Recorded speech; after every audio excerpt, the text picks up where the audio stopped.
ब्रह्म सूत्र के चतुर्थ अध्याय के प्रथम पाद के पंचम अधिकरण का विचार हम लोग कर रहे हैं। इस अधिकरण के विषय संशय तथा पूर्व पक्ष प्रतिपादक भाष्य की चर्चा हम लोग कर रहे हैं। अंगावबद्ध उपासनाएं इस अधिकरण का विषय हैं। अंगावबद्ध उपासनाओं में जो उद्गीतादि अंग हैं और आदित्यादि पदार्थ हैं, ये दोनों भी विकार विशेष होने से दोनों में से एक में उत्कर्ष रूप विशेष निश्चित न होने के कारण पूर्व अधिकरण के सिद्धांत के अनुसार तो जो उत्कृष्ट है उसकी निकृष्ट में दृष्टि की जाती है। आदित्यो ब्रह्म इत्यादेश इत्यादि में तो ब्रह्म उत्कृष्ट है, आदित्यादि निकृष्ट हैं, उनमें ब्रह्म दृष्टि की गई। ऐसे ये उद्गीतादि कर्मांग तथा आदित्यादि जो अनंग हैं, इन दोनों में अनंग में अंग की दृष्टि की जाए या अंगों में अनंग की दृष्टि की जाए, यह संशय हो जाता है। इस कारण से कि इन दो में से किसी भी एक में उत्कर्ष रूप विशेष अनिर्धारित है, निर्धारित नहीं है। इसलिए संशय हुआ तो फिर क्या किया जाए, तो कहा कि अनियम पक्ष ही माना जाए। जब नियामक कोई है नहीं तो अनियम माना जाए, एक पूर्व पक्ष है। उपासक अपनी इच्छा के अनुसार कभी अनंग आदित्यादि में अंगभूत उद्गीत आदि की दृष्टि करें और कभी अंगभूत उद्गीत आदि में अंग की दृष्टि करें, ऐसा यह अनियम रहेगा। अथवा इत्यादि से एक दूसरा पूर्व पक्ष बताया गया कि यदि ये मानते हैं कि कर्मांग जो है कर्म संबद्ध होने से कर्मात्मक है और कर्म फल का हेतु होने से फल के लिए सन्निकृष्ट है, इसलिए उत्कृष्ट होगा, और अनंग आदित्यादि निकृष्ट होंगे। पूर्व अधिकरण के सिद्धांत के अनुसार कर्मांग उत्कृष्ट होने से कर्मांग भूत उद्गीतादि की ही आदित्यादि अनंगों में दृष्टि की जाए, इस प्रकार का नियम पक्ष एक पूर्व पक्ष ही आ रहा है। अथवा इत्यादि से वो बताया। और इसी पूर्व पक्ष की सिद्धि के लिए और एक हेतु बताया गया कि एक तो कर्मात्मक कर्मांग होने के कारण फल के लिए सन्निहित होने से उत्कर्ष है, एक हेतु कर्मांग की अनंग में दृष्टि करने में। कर्मांग की ही अनंग आदित्यादि में दृष्टि होगी, इसी का साधक एक और हेतु बताया गया पूर्व पक्षी के द्वारा। अनंग पृथ्व्यादि में अंग के वाचक ऋचादि शब्दों का वेद में प्रयोग भी ज्ञापन करता है कि अनंग में ही अंग दृष्टि करनी चाहिए। इस अर्थ का ज्ञापक लिंग बताया गया तथा च इयम एव ऋक् इत्यादि से, यहां तक के ग्रंथ से न राजनिक क्षत्रिय शब्द, तथा च से लेकर के न राजनिक क्षत्रिय शब्द, यहां तक का भाष्य ग्रंथ अनंग आदित्यादि में अंगभूत उद्गीत आदि की दृष्टि ही उचित है इत्याकारक पूर्व पक्ष का निश्चायक लिंग बताने वाला भाष्य ग्रंथ है। अपिच इत्यादि से इसी पूर्व पक्ष के प्रतिज्ञा का निश्चायक हेत्वंतर बताया जा रहा है, दूसरा हेतु बताया जा रहा है अपिच इत्यादि से। इसका अवतरण लिखते हैं टीकाकार, विषय सप्तम्याच एवं एव इत्याह। टीका में अंतिम पंक्ति में है विषय सप्तम्याच एवं एव यानी अनंग आदित्यादि में अंगभूत उद्गीतादि की दृष्टि ही कर्मांग उपासना में अपेक्षित है। ये एवमेव का अर्थ होगा। और इस प्रतिज्ञा का निश्चायक लोकेशु पंचविधम साम उपासित इत्यादि में जो अनंग लोकादि के वाचक लोक शब्द में सप्तमी है, सप्तमी विभक्ति, वह सप्तमी विभक्ति भी इसी अर्थ का ज्ञापन करती है। ये कहते हैं कि लोकेशु पंचविधम साम उपासित इति अधिकरण निर्देशात लोकेशु सामाध्यसितव्यम इति प्रतीयते। तो लोकेशु पंचविधम साम उपासित, यहाँ लोक में अधिकरणत्व ज्ञापक सप्तमी विभक्ति का जो निर्देश है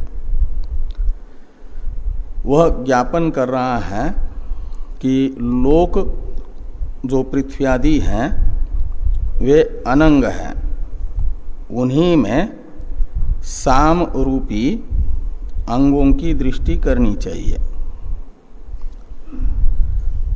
साम का अध्यास करना चाहिए का मतलब साम की दृष्टि करनी चाहिए। साम है अंग और पंचविधम ये साम का विशेषण होने से पांचभक्तिक साम की दृष्टि करनी चाहिए। पृथ्वी आदि लोकों में क्रमतः हिंकारादि 5 अवयवों की दृष्टि करें, ऐसा यहाँ लोकेशु में सप्तमी विभक्ति का निर्देश भी ज्ञापन कर रहा है। इसे भाष्कर भगवान ने कहा कि अपिच लोकेशु पंचविधम साम उपासित इति अधिकरण निर्देशात लोकेशु साम अध्यसितव्यम इति प्रतीयते। तो केवल यहाँ लोकेशु में ही सप्तमी है ऐसी बात नहीं। छांदोग्य के 2 अध्याय में अवयवी पंचविध सप्तविध सामों की उपासना बता करके सामान्य रूप से फिर एक एक अलग अलग नाम वाले सामों की भी उपासना बताई है प्राणादि दृष्टि से। तो वहाँ साम के अलग अलग नाम बताए गए हैं, रथंतर साम तो गायत्र साम तो बृहत साम इत्यादि, कहीं एक साम है। तो यहाँ बताया गया कि एतद गायत्रम प्राणेषु प्रोतम, आगे जो भाष्य में है, तो एतद गायत्रम प्राणेषु प्रोतम इति च एतद एवं दर्शयति।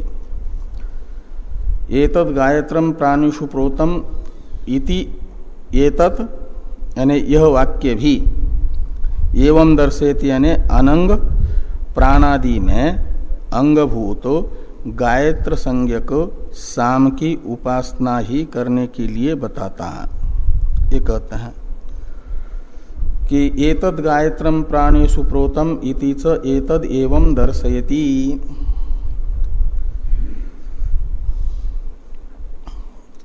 अब प्रथम निर्दिष्टेषु च आदित्यादिषु इससे चौथा हेतु बताया जा रहा है। अपि च लोकेषु इत्यादि से तीसरा बताया गया। पहले कल दो बताए गए थे।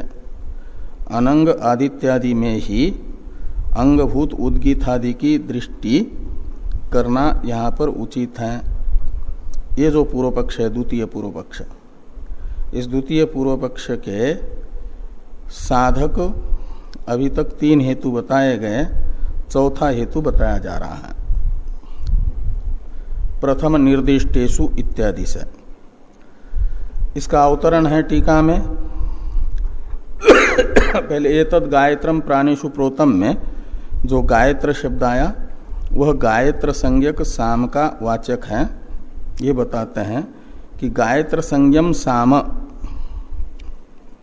गायत्रम शब्द से समझना साम के अलग अलग नाम होते हैं, उसमें से गायत्र नामक जो साम है उस साम में प्राण की दृष्टि करनी है।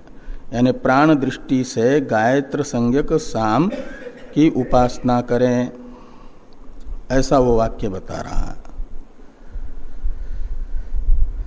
तो यह वाक्य भी यहां पर भी प्राणेषु में, यानी सिद्धांत के अनुसार तो वो अर्थ निकलेगा, गायत्र संज्ञक साम में प्राण की दृष्टि करे, सिद्धांत का अर्थ है। लेकिन पूर्व पक्षी यहां पर कहेंगे कि प्राणेषु में जो सप्तमी है यह इस अर्थ की ज्ञापक है कि अनंग प्राण में गायत्र साम संज्ञक साम की दृष्टि करें। ये पूर्व पक्षी, हाँ, वो सप्तमी को आधार बना करके, हाँ, ये पूर्व पक्षी कहेंगे। लेकिन सिद्धांत उससे विपरीत होगा, प्राणों की दृष्टि ही गायत्र साम में करनी है, ये सिद्धांत बताया जाएगा। तो अब प्रथम निर्दिष्टेषु इसका अवतरण है टीका में, किंच पूर्वाधिकरण सिद्धांत न्यायेनापि एवं इत्याह प्रथमेति। कहते पूर्व अधिकरण का जो सिद्धांत है उस सिद्धांत के अनुसार भी यही उचित है। अंग की दृष्टि अनंग अनंग आदित्यादि में, अंगभूत उद्गीतादि की दृष्टि ही उचित है। एवं का अर्थ है अनंग में अंग दृष्टि, जो पूर्व पक्षी बताना चाह रहे हैं वही उचित है। इसलिए कहते हैं पूर्वाधिकरण में सिद्धांत को पुष्ट करने के लिए आपने क्या बताया था कि आदित्यो ब्रह्म इत्यादेश मनो ब्रह्म इत्युपासित इत्यादि उपासना विधायक वाक्य में असंजात विरोधी प्रथम पद है, इसलिए उसका मुख्यार्थ लिया जाएगा आदित्यादि शब्दों का। और ब्रह्म शब्द द्वितीय है, फिर उसका वो अर्थ किया जाएगा जो प्रथम अर्थ के अविरोधी हो। तो ब्रह्म शब्द का मुख्यार्थ लेते हैं तो समानाधिकरण अनुपपन्न होता है, इसलिए ब्रह्म शब्द की ब्रह्म दृष्टि अर्थ में लक्षणा है। तो अर्थ निकलेगा ब्रह्म दृष्टिया आदित्य उपासित। ऐसा आपने सिद्धांत का ज्ञापन करते समय कहा था कि प्रथम उक्त पदार्थ में बाद में उक्त पदार्थ की दृष्टि। तो यहां पर भी ऐसा ही होगा, पूर्व पक्षी कह रहे हैं कि क्या है कि ये एव असौ तपति तम उद्गीतम उपासित, इसमें प्रथम उपदिष्ट पदार्थ है तम शब्द से ग्राह्य आदित्य, और अनंतर उच्चारित है उद्गीत, वो अंग का वाचक है। इसलिए प्रथम उच्चारित ये एव असौ तपति तम, इन शब्दों से ग्राह्य आदित्य जो अनंग है उसी में अनंतर उच्चारित उद्गीत की दृष्टि की जाएगी। तो अर्थ निकलेगा उद्गीत दृष्टिया आदित्यम उपासित, जैसे ब्रह्म दृष्टया आदित्यम उपासित अर्थ निकला, ऐसे इसका यह अर्थ निकलेगा। इस अभिप्राय से पूर्व पक्षी कह रहे हैं कि प्रथम निर्दिष्टेषु च आदित्यादिषु चरम निर्दिष्टम ब्रह्म अध्यस्तम, पूर्व अधिकरण के सिद्धांत के अनुसार आप लोगों ने कहा कि प्रथम निर्दिष्ट आदित्यादि पदार्थों में अनंतर निर्दिष्ट ब्रह्म की दृष्टि करें, ब्रह्म का अध्यास करें। आदित्यो ब्रह्म इति आदेश इत्यादिषु, कहाँ पर? तो आदित्यो ब्रह्म इत्यादेश इत्यादि वाक्यों में प्रथम निर्दिष्ट जो आदित्य है उसमें अनंतर निर्दिष्ट ब्रह्म पदार्थ की दृष्टि की गई। ऐसा ही यहां पर भी करो। लोकेशु पंचविधम साम उपासित में प्रथम उच्चारित लोक है, अनंतर उच्चारित पंचविध साम है, तो लोक में पंचविध साम की दृष्टि, ये पूर्व पक्षी कह रहे हैं। इत्यादिषु प्रथम निर्दिष्टाश्च पृथ्व्यादयः चरम निर्दिष्टा हिंकारादय पृथ्वी हिंकार इत्यादि श्रुतिषु। तो कहा प्रथम निर्दिष्ट कौन है? तो कहा लोक पदार्थ प्रथम निर्दिष्ट है। लोक पदार्थ कौन है? पृथ्वी आदि। और अनंतर निर्दिष्ट है साम के अवयव के वाचक हिंकार आदि पदार्थ। इसलिए ये जो है पृथ्वी आदि लोक प्रथम निर्दिष्ट, उन्हीं में अनंतर निर्दिष्ट हिंकार आदि अंगों की दृष्टि की जाएगी। तो पृथ्वी हिंकार इत्यादि श्रुति वचनों में प्रथम निर्दिष्ट पृथ्वी आदि में अनंतर निर्दिष्ट हिंकार आदि की दृष्टि। अतो अब ये पूर्व पक्ष का उपसंहार है। अलग अलग चार हेतुओं से द्वितीय पूर्व पक्ष को पुष्ट करके अब उसका उपसंहार है। अतः अनंगेषु आदित्यादिषु अंगमति निक्षेप इति। तो अतः यानी पूर्व में बताए गए जो चार हेतु हैं, उत्कर्ष पृथ्वी आदि में, ऋगादि शब्द प्रयोग अन्यथा अनुपपत्ति, और लोकेशु इत्यादि में अनंग के वाचक शब्द में सप्तमी निर्देश, तथा अनंगों का वाचक शब्द का प्रथम प्रयोग, ये जो चार हेतु हैं, इन चार हेतुओं का परामर्शक है अतः शब्द। एतेभ्य हेतुभ्य, ये अतः शब्द का अर्थ निकलेगा। एतेभ्य हेतुभ्य, ये जो पूर्वोक्त हेतु हैं, इन हेतुओं के कारण।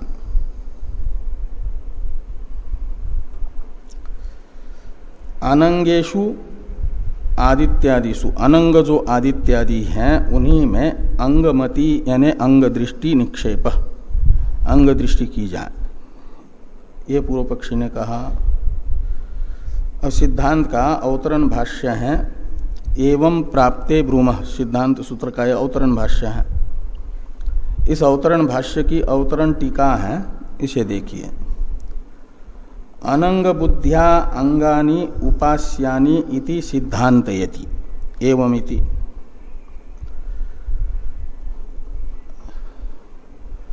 अनंग बुद्ध्या यानी जो अंग नहीं है आदित्यादि, उन्हीं की दृष्टि से, बुद्धि शब्द दृष्टि का परामर्शक है, तो अनंग बुद्ध्या का अर्थ निकलेगा आदित्यादि की दृष्टि से। अंगानि उपास्यानि, अंगों की उपासना करें। इति सिद्धांत यदि, यह सिद्धांत बताया जा रहा है एवं प्राप्ते ब्रूमः इत्यादि से सिद्धांत के बोधक सूत्र का अवतरण लिखते हुए। तो एवं प्राप्त यानी इस प्रकार अनंग में अंग दृष्टि की प्राप्ति रूप पूर्व पक्ष के प्राप्त होने पर ब्रूमः यानी वयम सिद्धांतिनः सिद्धांतम ब्रूमः, सिद्धांत पक्ष को बताते हैं। तो सूत्र का उच्चारण कर लें।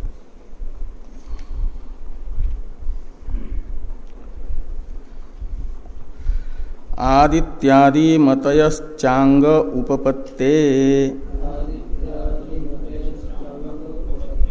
आदित्यादि मतयश्चांग उपपत्ते।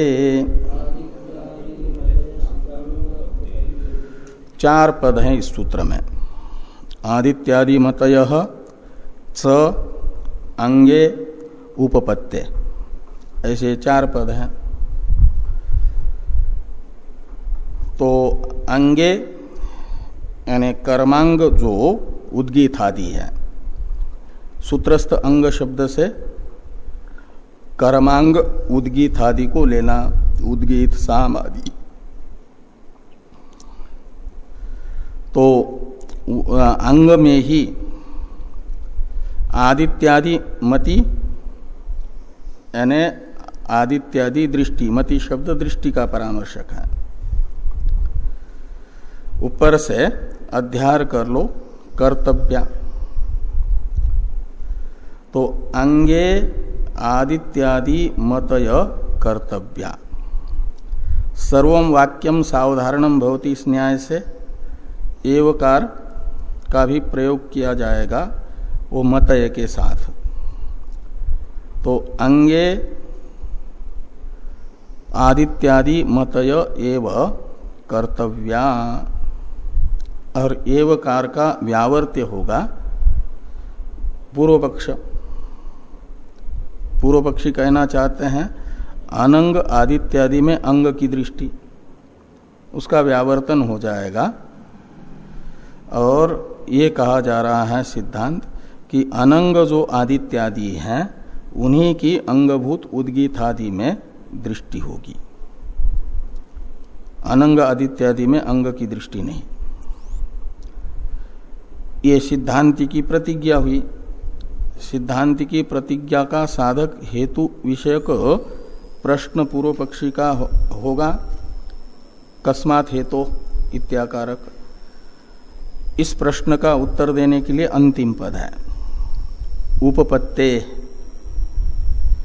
यानी आदित्यादि की दृष्टि से यदि कर्मांगभूत उद्गीत आदि में करते हैं तो कर्मांग का संस्कार होता है। जैसे आज्य पात्रस्थ आज्य पर यजमान पत्नी केवल दृष्टि प्रक्षेप करती है, अवेक्षण करती है, देखती है आज्य पात्र को, आज्य पात्रस्थ आज्य को, तो उतने से उसका संस्कार हुआ माना जाता है। और उससे फिर आहुतियां डालते हैं उसकी, तो उससे अपूर्व बनता है। और यजमान पत्नी के द्वारा आज्यावेक्षण नामक संस्कार यदि नहीं हो और सीधे ही हवन होता है तो वो अपूर्व नहीं बनता, अदृष्ट नहीं बनता, पुण्य विशेष जो होना है। और कर्म तो स्वाहा स्वाहा करके यहीं पर जो भी आहुतियां देते हैं वो द्रव्य अग्नि में प्रत्यक्ष से तो जलता हुआ दिखता है, लेकिन वह कई समय बाद देता है अपना फल।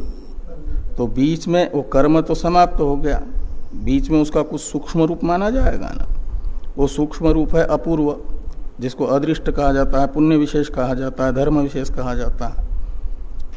वह धर्म विशेष बनेगा तब तो उसका फल मिलेगा, और धर्म विशेष नहीं बनेगा तो अपूर्व, तो फिर अपूर्व तो बनेगा ही नहीं, तो वो फल कैसे मिलेगा। और अपूर्व बनता है जैसा जिसका संस्कार करने के लिए बताया है वैसा संस्कार करके यदि वो करते हैं कर्म, तो संस्कृत आज्य से अपूर्व विशेष बनता है, वह फल देने तक बना रहता है। इसलिए शास्त्र कहता है कि ना भुक्तम क्षीयते कर्म कल्पकोटि शतैरपि।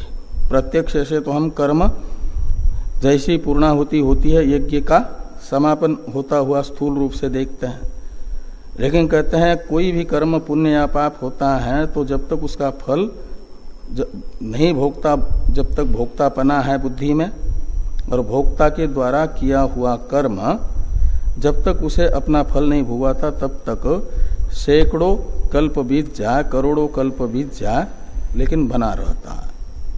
का अर्थ है उसका कोई सूक्ष्म रूप बनता है, वही अपूर्व है। वो अपूर्व तभी समाप्त होता है जब वो फल देगा, भोग कराएगा अपने फल का। या तो ब्रह्म ज्ञान हो बीच में, या तो निष्काम कर्म हो। निष्काम कर्म से भी पुण्यात्मक अपूर्व तो समाप्त नहीं होता, वो तो बना ही रहता है, पाप निवृत्त होता है। तो इसके लिए भोग से ही वो क्षीण होता है। ये जो कह रहे हैं वो अपूर्व बनता है किससे? संस्कार से। तो यदि उद्गीतादि कर्मांग में आदित्यादि की दृष्टि शास्त्र ने करने के लिए बताई है, तो दृष्टि करते हैं। तो जैसे यजमान की पत्नी के द्वारा आज्य का आवेक्षण करने से संस्कार विशेष माना जाता है, ऐसे उद्गीतादि में आदित्यादि की दृष्टि उद्गाता आदि करते हैं, तो उनके द्वारा अनुष्ठीयमान उद्गीत उद्गान रूप जो कर्म है और उसमें गाया जाने वाला जो उद्गीत है साम अंग, वह संस्कृत होता है और उससे एक अपूर्व विशेष बनता है। और वह अपूर्व विशेष कर्म फल में विशेषता लाता है। उसे कर्म समृद्धि कहा जाता है। कर्म की समृद्धि है। केवल कर्म करते हैं अनुपासक भी तो उसका सामान्य फल तो होता है, लेकिन यदेव विद्या करोति श्रद्धया उपनिषदा तदेव वीर्यवत्तरम भवति, इस श्रुति वचन के अनुसार उपासना यानी वहाँ विद्या है कर्मांग उपासना, और उस उपासना के साथ जो कर्म होता है वह कर्म वीर्यवत्तर होता है। वो जो कर्म में वीर्यवत्तरता, ये कर्म समृद्धि है। और ये कर्म समृद्धि होती है अनंग आदित्यादि की दृष्टि से संस्कृत उद्गीतादि अंग होते हैं और उन अंगों से युक्त कर्म होता है, तो कर्म समृद्धि की उपपत्ति होती है। उपपत्ति का अर्थ है सिद्धि, संपत्ति। तो उपपत्ति पंचमी है, यानी कर्म समृद्धि उपपत्ति, ऐसा लगाना, कर्म समृद्धि उपपत्ति।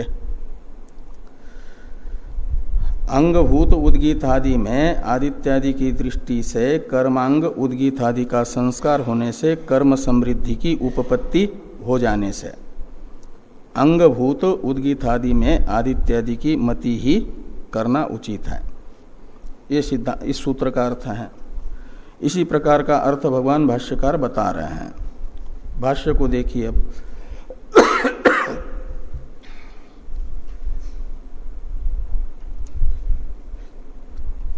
तो एवं प्राप्ते ब्रूमः के बाद में है भाष्य में, पहले सिद्धांत की प्रतिज्ञा बताते हैं। आदित्यादि मतय एव अंगेषु उद्गीतादिषु क्षिप्पेरन, कर्तव्या के जगह क्षिप्पेरन ये पद प्रयोग कर रहे हैं। तो सर्वं वाक्यम सावधारणम भवति, इसी न्याय से भाष्यकार भगवान ने एवकार को लाया और मतय के साथ जोड़ दिया। तो आदित्यादि जो अनंग हैं उन्हीं की मति यानी दृष्टियां अंगेशु यानी उद्गीतादिषु कर्तव्या। अंगे एक वचन था, यहां पर बहुवचन कर दिया। सूत्र में एक वचन है, जाति अर्थ में एक वचन मान लो, क्योंकि कर्मांग तो अनेक है ना उद्गीतादि। तो उद्गीतादिषु आदित्यादि मतय एव क्षिप्पेरन यानी कर्तव्या। उपपत्ते ये जो हेतु बोधक पद है इसके अवतरण में एक प्रश्न लिखा कि कुतः यानी कस्मात् हेतु, तो क्यों आदित्यादि अनंग की ही मति अंगों में करनी है? तो कहते उपपत्ते। उपपत्ते इस सूत्रस्थ पद की व्याख्या भाष्यकार भगवान करते हैं, उपपद्यते ही एवं अपूर्व सन्निकर्षात् आदित्यादि मति भी ही संस्क्रियमानेषु उद्गीतादिषु कर्म समृद्धि। तो कहते हैं अपूर्व ये जो आदित्यादि की दृष्टि से उद्गीतादि अंगों का यदि संस्कार होता है, यह संस्क्रिय मानेषु करते संस्कृत होते हैं यदि वे, तो उनका संस्कार किया जाए तो वे क्या कर्म समृद्धि उपपद्यते, ऐसा न उपपद्यते का कर्ता कर्म समृद्धि को बताना, क्रियापद का पहले प्रयोग किया, कर्ता का वाक्य के अंत में, तो कर्म समृद्धि उपपद्यते। कब? तो कहते एवं, तो एवं का अर्थ ही स्पष्ट करते हुए कहते हैं ओ अपूर्व सन्निकर्षात् आदित्यादि मति भी संस्क्रियमानेषु उद्गीतादिषु। उद्गीतादि का यदि अंगों का आदित्यादि दृष्टि से संस्कार होता है तो अंग है अपूर्व के निकटवर्ती। संस्कृत अंगों से युक्त कर्म से अपूर्व होता है, इसलिए आदित्यादि और आपके ये उद्गीतादि इनमें से निकट पड़ता है, अपूर्व का हेतु बन जाता है संस्कृत अंग, इसलिए कहा जा रहा है कि सन्निकर्षात्। सन्निकर्ष एक प्रमाण है, 6 प्रमाणों में स्थान नामक प्रमाण को सन्निधि कहा जाता है, सन्निधि का ही दूसरा नाम है सन्निकर्ष। स्थान रूपी प्रमाण के आधार पर आदित्यादि की दृष्टि से उद्गीतादि का संस्कार हो जाने पर कर्म समृद्धि उपपन्न होती है, कर्म समृद्धि उपपद्यते।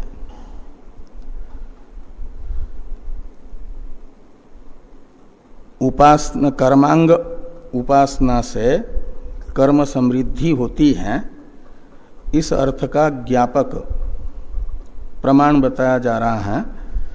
यदेव विद्या करोति श्रद्धया उपनिषदा तदेव वीर्यवत्तरम भवति इति च विद्यायाः कर्म समृद्धि हेतुत्वम दर्शयति। तो कहते हैं यदेव विद्या करोति इत्यादि श्रुति ये बता रही है कि कर्म समृद्धि का कारण, हेतु यानी कारण विद्या है, विद्या ने उपासना, कर्मांग यहाँ विद्या शब्द से कर्मांग उपासना लेना।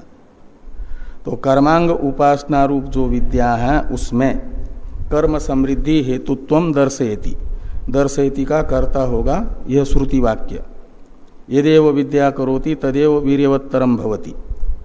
ये जो वाक्य है यह वाक्य बता रहा है, दर्शयति का अर्थ बता रहा है। क्या बता रहा है?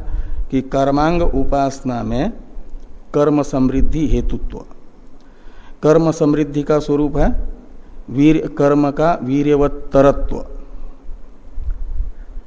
तो कर्म वीर्यवत्तर होता है उपासना से युक्त, कर्मांग उपासना से युक्त कर्म वीर्यवत्तर होता है, ऐसा वो वाक्य बता रहा है। कर्म का वीर्यवत्तर होना ही कर्म समृद्धि है, कर्म का समृद्ध होना है, वो कर्म फल में विशेषता आ जाती है।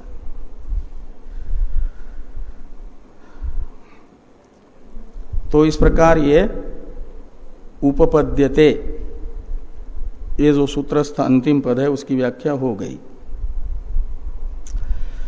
अब और भी हेतु, पहले तो एक शंका की जा रही है भवतु इत्यादि से, और उसका निराकरण सिद्धांति करेंगे तेषु अपि इत्यादि से। पहले भवतु इत्यादि से एक शंका है, तेषु अपि अधिकृत अधिकारात इत्यादि से समाधान आएगा।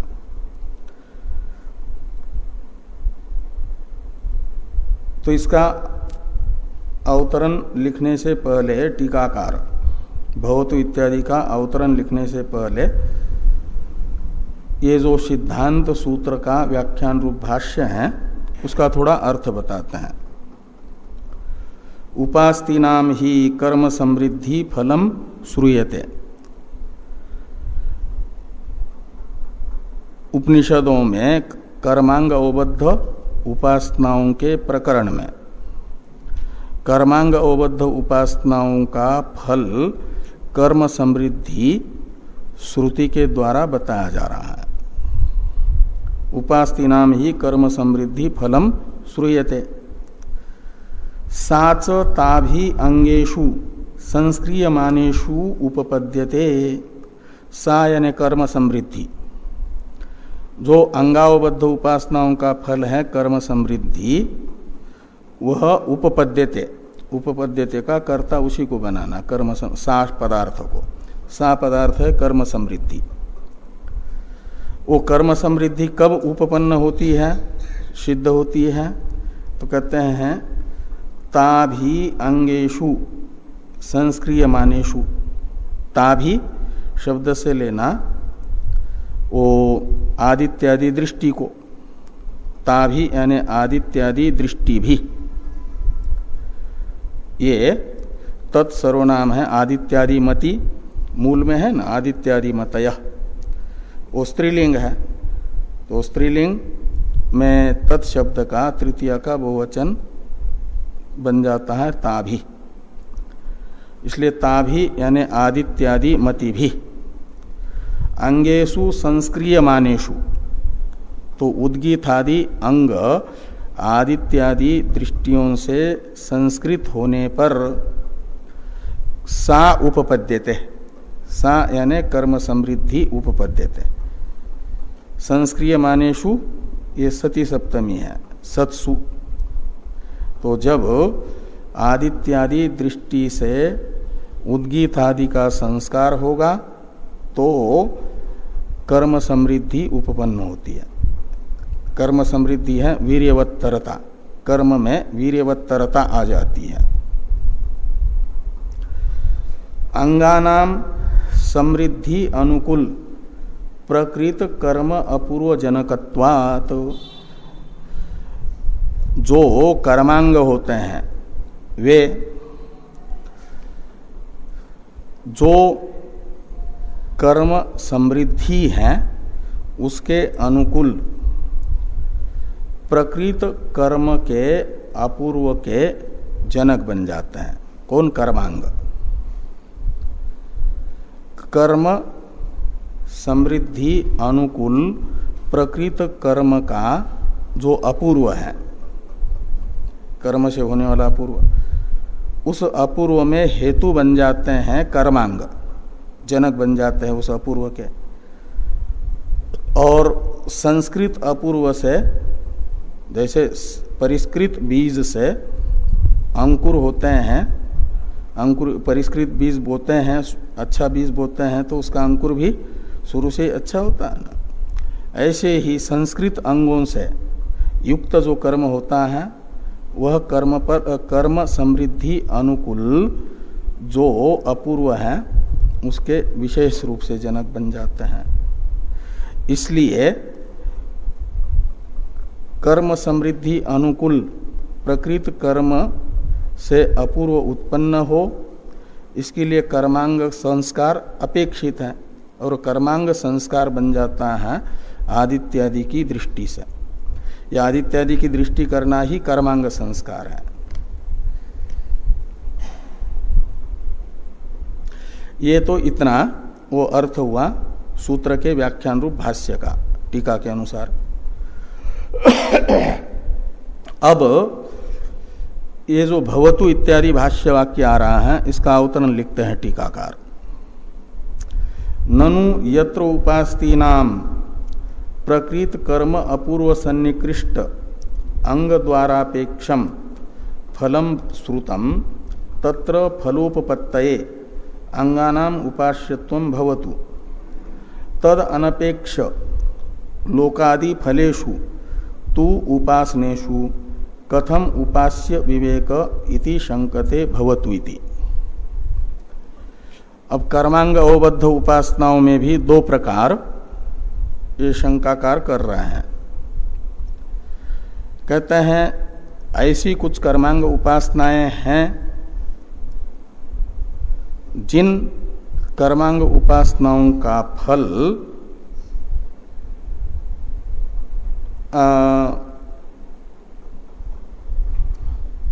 अंग को माध्यम बना करके मिलता है, अंग रूप द्वार की अपेक्षा से फल होता है जिन कर्मांग अवबद्ध उपासनाओं का। उन कर्मांग अवबद्ध उपासनाओं में तो माना जाए कि अंग में ही उनका संस्कार करने के लिए अनंग आदित्यादि की दृष्टि की जाए, तो अंग द्वार अपेक्ष फल जिन कर्मांग उपासनाओं का सुना जा रहा है का मतलब कर्म समृद्धि रूप जो फल है वह अंग रूप द्वार की अपेक्षा से होने वाला फल है। कर्म समृद्धि फलक जो कर्मांग उपासनाएं हैं,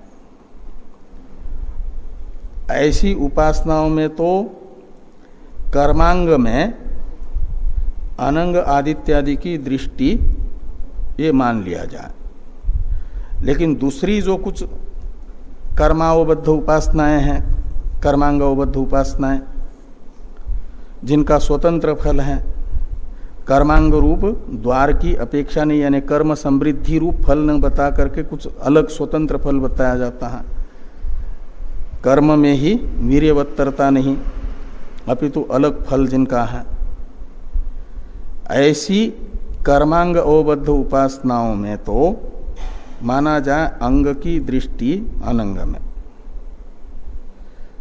ये शंका भवतु इत्यादि से की जा रही है पूर्व पक्ष के द्वारा। उसका समाधान तेषु अपि इत्यादि से भाष्यकार भगवान करेंगे। इसलिए पहले पूर्व पक्ष का अभिप्राय बताते हुए टीकाकार कह रहे हैं कि ननु यत्र उपास्तीनाम प्रकृत कर्म अपूर्व सन्निकृष्ट अंग द्वार अपेक्षम फलम श्रुतम। कहते जिस प्रकरण में उपास्तीनाम यानी कर्मांग अवबद्ध उपासनाओं का प्रकृत कर्म अपूर्व सन्निकृष्ट अंग को माध्यम बना करके फल सुना जा रहा है, यानी वो कर्म समृद्धि रूप फल सुना जा रहा है। तत्र यानी उस प्रकरण में तो, उस उपासना में तो फलोपपत्तय कर्म समृद्धि रूप फल की सिद्धि के लिए अंगानाम उपास्यत्वम भवतु, तो आदित्यादि की दृष्टि से उद्गीतादि अंगों की उपासना मान ली जाए, वहां उपास्य अंग ही होंगे। भवतु अंगानाम उपास्यत्वम, किंतु कहते तद अनपेक्ष लोकादि फलेषु तु उपासनेषु, तो तद अनपेक्ष इसमें तत् शब्द का अर्थ है वही कर्मांग रूप द्वार। जिन कर्मांग अवबद्ध उपासनाओं की उपासनाओं के फल में अंग रूप द्वार, संस्कृत अंग रूप द्वार की अपेक्षा नहीं है, किंतु स्वतंत्र फल है, अंग की अपेक्षा किए बिना लोकादि रूप फल बताया जा रहा है। तो तद अनपेक्ष लोकादि फलेषु उपासनेषु, ऐसा फल स्वतंत्र फल है जिन कर्मांग अवबद्ध उपासनाओं का।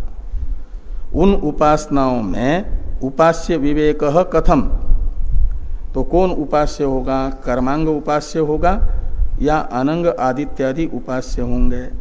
इसका निर्धारण कैसे होगा? अनंग जो लोकादि हैं उनको उपास्य माना जाए या अंगों को उपास्य माना जाए, इसका विवेक यानी निर्धारण कैसे होगा? कथम उपास्य विवेक इति शंकते, इस प्रकार की आशंका की जा रही है भवतु इत्यादि वाक्य से कि भवतु कर्म समृद्धि फलेषु एवं स्वतंत्र फलेषु तु कथम एतद एवं विद्वान लोकेषु पंचविधम साम उपास्ते इत्यादिषु। तो कर्म समृद्धि फलेषु एवं भवतु ऐसा लगाना। कर्म समृद्धि रूप फल हैं जिन अंगावबद्ध उपासनाओं का, ऐसी उपासनाओं में तो भले ही कर्मांगों का संस्कार उपपन्न करने के लिए आदित्यादि की दृष्टि उद्गीत आदि में की जाए, यानी कर्मांग को उपास्य माना जाए, किंतु कहते हैं एवं भवतु स्वतंत्र फलेषु तो स्वतंत्र फल वाली जो उपासनाएं हैं, स्वतंत्र फलेषु उपासनेषु ऐसे लगाना। उपासनेषु का विशेषण है स्वतंत्र फलेषु। ये बहुव्रीहि समास है ना, स्वतंत्रम फलम येषाम उपासना नाम तानि स्वतंत्र फलानि उपासनानि तेषु स्वतंत्र फलेषु उपासनेषु। अन्य पदार्थ हो जाएगा उपासना। तो स्वतंत्र फलक जो उपासनाएं हैं उनमें तो तू शब्द पूर्व जो उपासनाएं हैं कर्म समृद्धि फलक, उनकी अपेक्षा वैलक्षण्य बताने वाला तू शब्द है। वहां तो कर्म समृद्धि ही फल है और यहाँ स्वतंत्र लोकादि रूप फल है। ऐसी उपासनाओं में कथम यानी कथम उपास्य विवेक, उपास्य विवेक पद का अध्यार कर लेना जो टीका में कहा था। वहां कौन उपास्य होगा इसका निर्धारण कैसे हो, ये पूछा जा रहा है कि कथम उपास्य विवेक, वो कौन सी उपासनाएं हैं स्वतंत्र फलक। तो कहते यह एतद एवं विद्वान लोकेषु पंचविधम साम उपास्ते इत्यादिषु, यानी इत्यादि वाक्य के द्वारा विहित जो स्वतंत्र फलक उपासनाएं हैं जहां ये कर्मांग द्वार अपेक्षित नहीं है, ऐसी उपासनाओं में उपास्य कौन होगा इसका निर्धारण कैसे होगा, ये एक प्रश्न हुआ। तेषु अपि इत्यादि से इस प्रश्न का उत्तर दिया जा रहा है सिद्धांति के द्वारा। तो टीकाकार तेषु अपि इत्यादि का अवतरण लिखते हैं टीका में।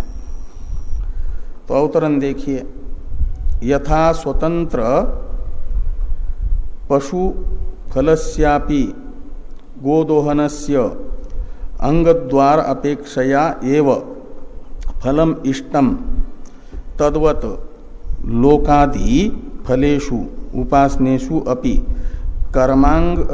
कर्मापूर्व अंग द्वारैव फल कल्पना युक्ता कर्माधिकृतस्यैव अंगाश्रित उपासनेषु अधिकारात् अतो अंगानाम एव उपास्यत्वम इति समाधत्ते तेषु अपीति। ये मीमांसा का विषय है। इसके लिए उदाहरण पहले मीमांसक जिसे मानते हैं वह उदाहरण देकर के सिद्ध किया जा रहा है कि ऐसे स्थानों में भी कर्मांग ही उपास्य होगा, वो भी कर्मांग की अपेक्षा से ही फल देता है। इसे समझाने के लिए गोदोहन का उदाहरण बता करके सिद्धांत बताया जा रहा है कि उन स्थलों में भी लोकादि फलक उपासनाओं में भी उपास्य लोकादि न होकर के हो जाएंगे कर्मांग ही, कर्मांग साम ही उपास्य होगा। सिद्धांती बताएंगे वहां भी कर्मांग ही उपास्य है। स्वतंत्र फल का मतलब वो वाला फल नहीं समझना जो आदित्यादि उपासनाएं हैं, मधु विद्या, शांडिल्य विद्या, वो विद्याएं नहीं। वहीं कर्मांग अवबद्ध उपासनाओं में ही जिनका लोकादि फल बताया गया है वे उपासनाएं भी उपास्य के रूप में कर्मांग ही वहां पर होगा, उन उपासनाओं में भी। इसे यहाँ पर आगे बताया जा रहा है। और ये 3-4 पंक्ति हैं अवतरण में भी 3 पंक्तियां हैं ना, लेकिन अर्थ के लिए 15 मिनट लगेंगे इसके, 2 पंक्ति के अर्थ के लिए। अभी कल करेंगे इसका अर्थ।